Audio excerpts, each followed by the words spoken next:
TCC is an A to Z business solution provider who offers things from virtual services all the way up to permanent office spaces and everything in between. So we do co-working, we also do meeting spaces, and we try to offer our clients as much support as possible. So we're really big on building a community within our locations so that you're not just going into your own office, you're going into a full office of people that you know.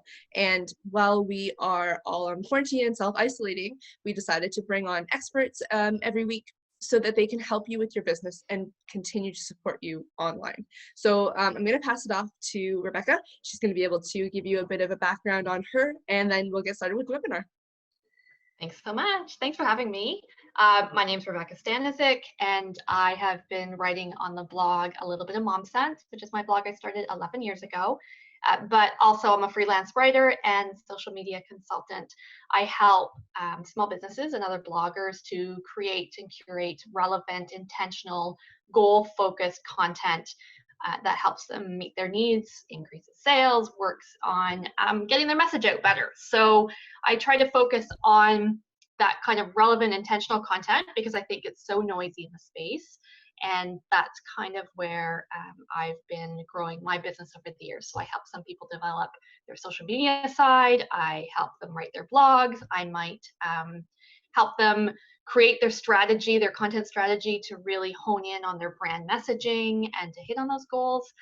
And that's kind of where I like to be and focus on. And certainly we spend, like I said, it's really noisy in the content world, social media, newsletters, blogs, all of that content. So being able to stand out, to have a clear message, I think is really important. So today, that's what I'm going to be walking everyone through is cornerstones for content, some things to reposition how you're looking at your content, how you're thinking about your content, and to create and curate, hopefully, better content that's more sound for your business. So I'm going to switch to a share screen. It's going to be about 25 minutes of chatting. And if you have questions, please feel free to pop them in the chat for at the end. And I'm just going to find where I am. Right. Present. Excellent. So Elise, if for some reason we can't hear me suddenly or can't see something, just pop in and let me know audio, because I can't see the chat, I don't think, from here. So yeah, you sound good so far. Excellent, thank you. All right, so content cornerstones, how to create and curate relevant content for your business. So one of the things that, before we even talk about what you're sharing and how you're deciding what to share and how you're deciding what to write, one of the things that I do want you to remember is that if you're unclear about who you are and what your goals for your business are and how you stand out and what your message is, if you don't have that voice clarity, if your elevator pitch is still being, you need to fine tune it, if you feel that people are confused about who you are and what you do and how they can buy from you, how you can work with them. I mean, I've fallen into that over the years, the surprise where, somebody finds out that I do consulting or that I do a certain element of ghostwriting for blogs or newsletters or freelance, whatever aspect, and they say, oh, I didn't know you did that. And to me, that tells me that I haven't been clear in my messaging, that I haven't been forward enough or consistent enough in the voice of that element to let people know, because we know that people buy from people they know, like, and trust. They buy from brands that they know, like, and trust. So if we're establishing ourselves as a business, as a brand, we want to be clear on who we are, what we do, what we sell. So if you haven't figured that part out, or if you still are feeling like, maybe I'm not clear, it's always a great idea to review that frequently. I mean, most of us probably, there's a vision, a mission statement, some sort of elevator statement, like I said, elevator pitch that we work on at some point in our businesses. So reviewing that consistently and being able to go back to it and say, okay, is this still in line with what I do? Is this message still clear for the people I work with? Are people able to find me easily? Because content isn't the field of dreams. If you build it, you still need a reason for them to come. Because you post something on Facebook, because you write a blog, because you've sent a newsletter, it doesn't mean that people know about you instantly. especially if it's the first time they're seeing you, if it's the first time you're coming in their feed, if it's the first time that you're showing up for them. So you need to be able to nurture that relationship. And we will talk a bit about community and relationship building going ahead. But I wanted to take a step back to remind you that these are some of the important elements to start with.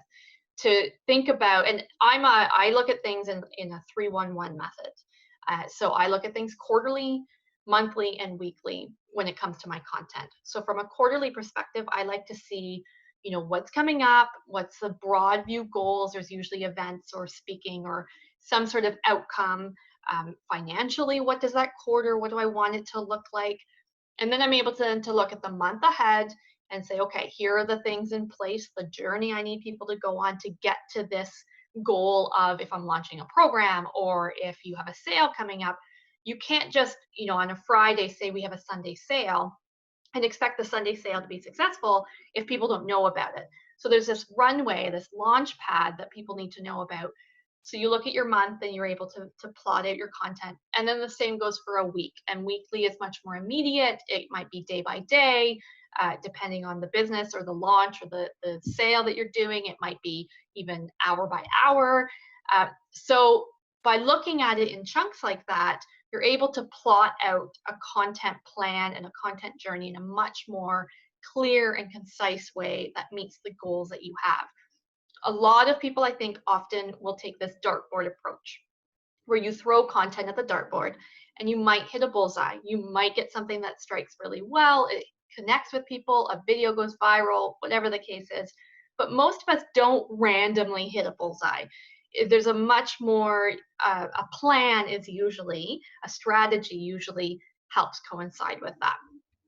So go back to your messaging, back to your goals when in doubt before you even start to dig into your content, because then you'll see in a few minutes why having the content aligned to that message and that voice will make everything so much more fluid, so much easier, and much more understandable and relevant for people to then connect with what you do, what you sell, who you are, and the brand buy-in. So this is the hub of where I want to spend time today. And these are my content cornerstones that I work with clients on a lot. And so I'm going to briefly outline each of them and give you an idea of why, if you have those cornerstones, if you think about them as corners of a building foundation, then the foundation itself builds up so much more clear. So your content becomes so much more relevant and intentional, and it makes so much more sense. It goes back to that journey that you're taking people on. So the 4 C's of content: complementary, compelling, collaborative, and consistent. And when you work within these cornerstones, when you're creating or sharing content, you're going to develop a consistent, relevant plan that you're going to be able to repeat over and over again.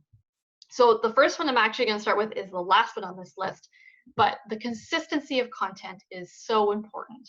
And often what happens is we share a blog post or a newsletter and then we stop, or we have a Facebook page go up every 3 days, or a Facebook post every 3 days. And then we're not getting traction. We're not really getting results. We don't feel connected to our client, our customer. And then we say, well, see, it's not working for me. And really part of it is that consistency, because people need to see the message over and over. It goes back to that clarity piece. They need to hear your message. They need to know who you are and what you're about. And if you aren't consistent in sharing and creating content, then you're going to lose them because it's so noisy out there. So the consistency matters. And, there's a lot of how many times a day do I post, how often, that kind of thing. You need to find what works for your audience is the general consensus, but at the same time, the consistency matters. So sure, there's going to be some successful people who only post a blog post once a month and it's well read and people are hungry for it. But typically we want to increase that. We want to have a little bit more, because the other thing with a content piece is it becomes an anchor. Something on our website, a blog in particular, there's a reason for people then to go to our website. A social media post doesn't last as long. It obviously, there's, we post and then it disappears. The algorithm shares it only so within a time span, a limited time span. But it does still give people that message piece. So be consistent in your content, and you'll start to feel that traction, that connection in an easier way, I think. So when you're thinking about consistency, the other question then is, well, what am I sharing?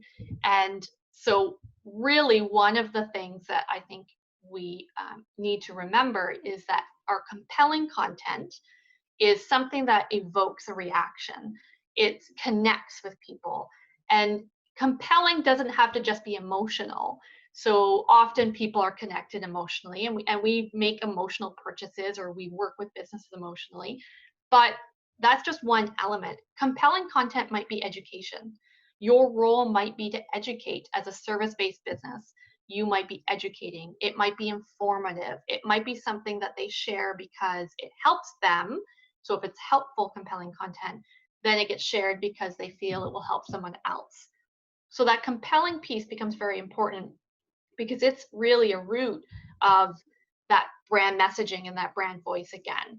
Are people coming to you, for information? Are they coming for those helpful tips? Are you educating them? Are you connecting with them emotionally? And sometimes compelling might just be funny. It's why we see memes and jokes and humor do so well on social media and as content, because there's a connectivity of through laughter and joy and just humor, and that's okay too. But being able to find where do you fit in that world of content, that voice, that brand that you're putting out, will help you in the long run. So think about, when you're creating content, how is this helping, or how is this compelling? What are they connecting here? What are they taking away? What reaction am I evoking from them?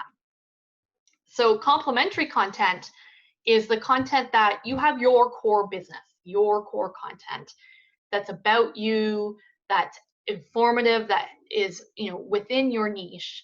But complementary content is the content that, it might not be directly related to what you do on a day-to-day basis, but it will serve your community. It will serve the people around you. So in my case, as a parenting blogger for years, uh, my content was very much about my journey of motherhood. And so complementary content became, other websites and other resources to help parents. Maybe it was saving parents time at dinner. Maybe it was bedtime routine processes. Maybe it was something I didn't create, write, or own, but I was able to share it through Facebook posts or collaborative, community sharing in other ways. So it helped them. So all of my content doesn't have to be my own. I can't share, photos that aren't my own on Instagram. I can't take other people's words. But if you're sharing an article, if you're including a link to an article in your newsletter, that complementary content will build up the trust factor, because then you want to be a thought leader. You want to be an authority, an expert in your field. So by sharing other relevant content that's complementary, that connects somehow to your ultimate client base, you're able to stand out as a leader. You want to be able to connect people with that information because it helps them. And so being of service to your community is important. So we've talked about consistency, we've talked about compelling, complementary content, and collaborative. So my final C is collaboration, collaborative content. I think where we sometimes run into concerns is that we forget that we aren't alone. And it doesn't mean that you're going to, work with every competitor, but if you think about that complementary content, then you're able to go into this collaborative nature of, okay, well, where else can we share this, and who else can we work with to share this? And it might be a matter of, if you're guest posting somewhere, if you're offering a download for another service base that gets in front of their audience, that working together is important. The other element of collaboration is the community building piece. You want to be, especially now we're seeing it even more maybe, but local content kind of fits in this collaboration piece, because you want to be able to connect people within your maybe geographic area or within your niche. So that community building, that relationship, again, being a thought leader in your industry, being able to collaborate together, build that community trust becomes really important with your content. It gets your content in front of other people when you collaborate with partners and other businesses. It gets them in front of, new audiences. And you want that. You want to be able to share that information back and forth and grow your business content in front of new people. Because otherwise, again, if you're consistently putting it out, but you aren't able to amplify it, where is it going to go? And you don't want to create content and then just let it sit there. You want to use it for your business in a variety of ways, social media and your newsletters. But again, it goes back to your messaging. It's part of your brand integration. So collaborating is a really great way, I think, to amplify what you're doing already. So those are those cornerstones that become really important as you're thinking about, okay, what am I sharing and what am I creating? You don't have to create it all on, there's ways to find other people's work and work with them to share that. Facebook's great for that. You see a lot of sharing on Facebook, obviously. In your blog posts, even, you might read something that's really interesting and you might have a counterpoint or an additional point. And so you're able to elaborate on existing content. A lot of reactive kind of blog posts happen that way. We see something and we think, here's what we would do and how we can do it or help or be of service to our community. So think about those cornerstones as you're building up what your plan would look like. And if you go back to thinking about the messaging, and if you're looking at, okay, here's what I'm writing, here's what I'm sharing, here's the message I'm trying to get across, and the two aren't connecting, then you have a disconnect that needs to be fixed. You need to really look at that and say, okay, if I'm creating and sharing, curating this great content that's helpful and informative, and it touches base with my community, and it really serves them, but I'm not telling people what I do over here in my messaging clearly enough, then you're going to want to go back and try to align those much better. So when you have those goals and your messages and those 4 cornerstones, and then you think about, okay, what is it that my audience needs? What are they enjoying? What kind of content are they consuming?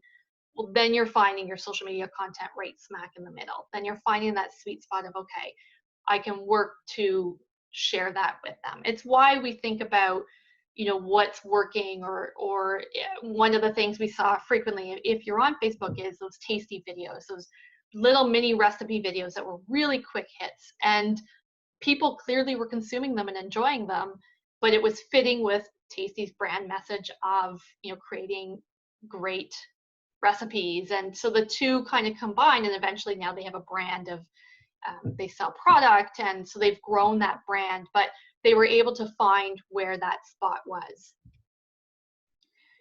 No matter what you do, you're going to want to measure your success somehow. Analytics are really important. And I think sometimes with content, because it's often video or written word or snapshots, especially with social media, it's so quick and we lose it quickly. We forget that we still need to analyze what's working. We need to look at those numbers. We need to look at our analytics and our responses and say, what's working? What are they connecting with? What is our community looking for? How are we serving them? Are we consistent enough? What days seem to be working better than others? Short form, long form content? Are they reading articles? That you'll sometimes, what happens with analytics, and this is why I love them so much, is you'll start to see trends. And when you can see trends forming, you can start to get an idea of, okay, this is really working well, and this isn't. But if this didn't work, is it because the content itself wasn't wanted, wasn't warranted, or does it need to be shifted a bit? Again, was the message not clear? Was there no call to action? I see this very often in content, is we don't tell people what we want them to do with it. Yes, we want you to read it or see it or watch the video, but is there something more you want them to do? Do you want them to tell you something? Do you want them to go somewhere? Do you want them to click to something to do more? And if we don't really guide people, then maybe that piece of content was, didn't do great because there was more we could have done with it. So measuring that success, and again, if you think about, I said that 3-1-1 approach that I take, I look at weekly analytics, from a cursory perspective. Monthly gives me much more of a story, and then those quarterly analytics really tell me, okay, where are things going, what's working, what's not, what's shifted. And often, sometimes what we'll see is maybe something will really shift, and we hear about the algorithms change. And so there are going to be those shifts. So if we can start to see what those shifts look like or how they affect us, we can recover from those shifts with our content much easier. We can reposition it much more readily than if we're caught by surprise or we just don't know what the numbers look like. So I highly encourage, when it comes to content, that you look at that success factor, those analytics, and help those tell a story. The other trick with analytics, if we think about going back to complementary or even collaborative, maybe those 4 C's, the other thing with analytics is that they tell us a story of what we can replicate. So when we see our audience is really attracted to a certain type of content, and our analytics are telling us this is getting watched, this is getting viewed, this is getting read, then we're able to serve that more. We're able to create smarter strategic content that is really intentional and really relevant because the stats are telling us this works, this is what people want. So it helps us make those decisions about content. Again, avoiding that dartboard approach where this competing business or someone else on Instagram did something, so maybe I should do that too. The repetitive nature of content isn't necessarily a strategy in terms of, well, they did it and it worked for them, maybe it will work for me. It might, but what's the story telling you? What is the likelihood of your success? So what do you do next? What do you do when you know your message, you're a bit comfortable, maybe you're not, when you're thinking about creating more content, when you want to step up the game? I mean, consistency is the first thing I tell any business who isn't sure, how to grow their content or improve their content. Often there's a consistency issue that's lacking. So go start with that. Think about sharing more frequently. But here are some things, and consider this a little bit of homework, if you will. But here are some things that you can do by reviewing your existing content and adjusting as needed. And like I said, looking at those analytics, you're going to be able to fairly quickly pinpoint where you can make a few tweaks. So is your content sending the right message? If you tell, if you look at your mission statement or your elevator pitch, or you look at that brand statement and you're feeling that it's not clear, or maybe it's clear but the content doesn't match it, now is the time to start making those shifts. What do your last 10 posts look like? This is an exercise I tell businesses and bloggers to do all the time. If you look at those last 10 posts, could you stand by them and say, yeah, this really looks like exactly where I'm planning to go, or a really clear snapshot of who we are as a business and what we want to do? Or do you look at those 10 posts, and this can be on Facebook, blog, your last 10 newsletters, your Instagram feed, whatever, take just a snapshot. But if you look at that and say, yeah, we haven't mentioned this product, we don't talk about it. In those 10 posts, we haven't mentioned our service at all, then you're going to want to start to shift. You're going to want to say, okay, then the next 10 posts, and again, you're not going to shift to the next 10 posts are all about your service. There's this balance of, me and share and something else, and you don't want to just sell. That's certainly not what content will do. But if people don't know what you do or how you can help them, then you can start to look at your posts and make tweaks, make those shifts. Can people easily find more information about you?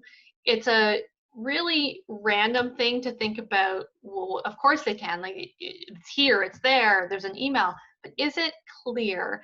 Because if I'm reading a blog post and I have no way of getting more information, if that Instagram post happened to show up in my feed because of a hashtag share, or if Facebook pushed out your post to me, can I easily get to you and find more information?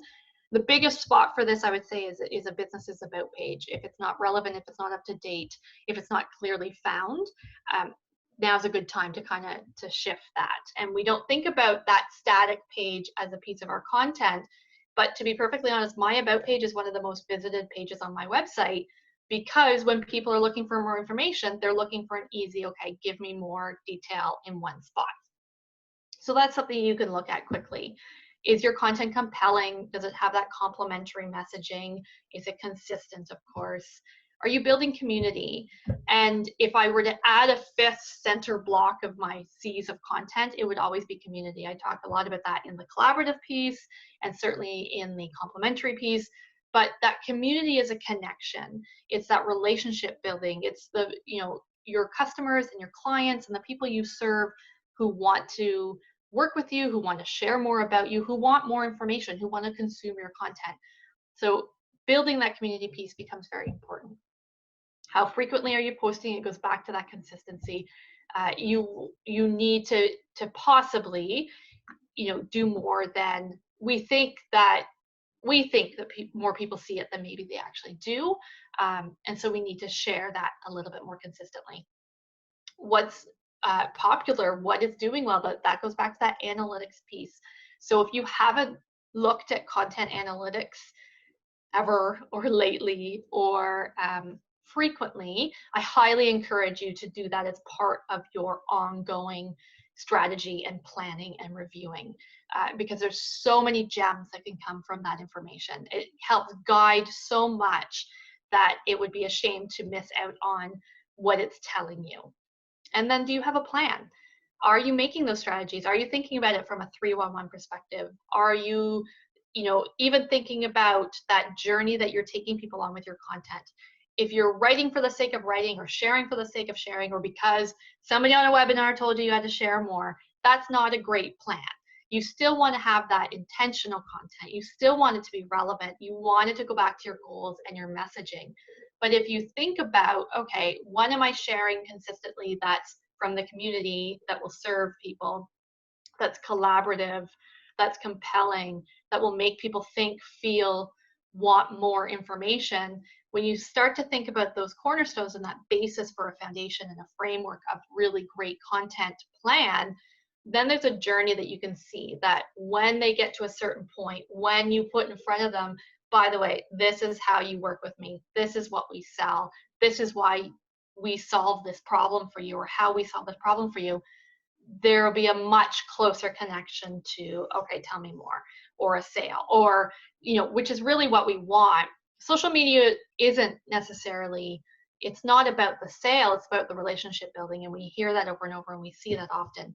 But your brand connection to people, by having a plan for that and a journey that you can take them on with your content, it will make things so much easier for you. So those are some of the things I wanted to put in the back of your head today to think about from a content perspective, from a sharing perspective when you're writing and creating, in hopes that you will shift maybe how often you're posting or what you're posting, in hopes that you're able to connect to your community in a way that's serving them with your content. Because the more you give, and then ask, the better it is. Like I said, by the time that ask comes, that relationship is so much more established. So that's where I want to take you. And I'm trying to see if I have a chat thing. Let's see, I'm going to stop the share. Because if there are questions, I'm happy to take them. Rebecca, that was great. As somebody who I'm sure works mostly online, I was just like writing everything down in my notebook here, making sure that I had all this information, because it's, especially going into a world which is going to probably be primarily virtual, this is very important for people, being able to get your message out and not being discouraged when after 1 or 2 posts you don't see this huge skyrocket and stuff, right? And seeing what everyone else is doing. Hard. It is. Yep, it's hard. It's challenging, but those are really great tips. And I'm Thank sure that you. everybody watching is going to be doing the same thing that I was doing and taking down all these notes and going back, especially like when you mentioned going back and checking the last 10 posts. That's exactly what I did, was up and like pulled up all of our social media things and went, oh my gosh, what are we doing? So it was really good. This was such a quick snapshot. I know, because the 4 Cs is an element of a very long drawn out process that I do with clients. So it's hard. I'm like, okay, how do I snapshot this? But my goal with it is I want people to shift the way they think about content, because for so long, I think we spent so much time just creating, right? And we Yes. go in this create mode, and then we lose sight of why we're creating it, or what we really want to do with it, what the call to action is, where people are ending up with it. And that's when we end up with just sharing whatever, whenever, for the sake of, yep, I've made a share. And it becomes hard. Whereas even if we strategize a bit more and make it much more intentional, it might feel slower. It might not feel like we're growing at a rate that, everyone wants this rapid growth, especially on social. But by making it intentional and relevant, the conversion becomes so much more rich. Yeah, and I feel like this has always been my worry, because everybody wants to go viral or they want their things to pick up quickly.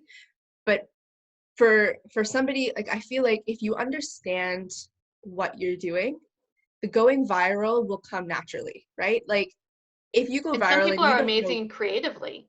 right, and like to go viral and not know how to replicate it is probably one of the scariest things for people on now. It should be one of the scariest things, especially Yeah. as a business. I mean, to see something go and skyrocket and then not know what to do next to do it again, you're kind of left in the dark. So you got to know why you got there and how to do it again. So your consistency and your understanding of your brand is really important.